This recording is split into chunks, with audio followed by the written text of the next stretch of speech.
دنیا کی سب سے بڑی دولت نیک بیوی۔ رسول اللہ صلی اللہ علیہ وسلم نے ارشاد فرمایا، دنیا فائدہ اٹھانے کی چیز ہے اور دنیا میں سب سے زیادہ فائدہ دینے والی چیز نیک بیوی ہے۔ رمضان المبارک۔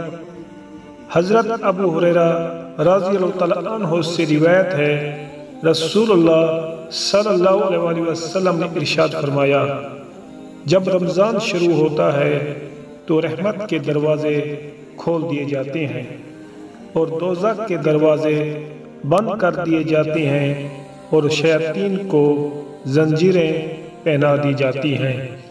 رزق میں کمی۔ نبی کریم صلی اللہ علیہ وسلم نے ارشاد فرمایا، جھوٹ بولنا رزق کو کم کرتا ہے۔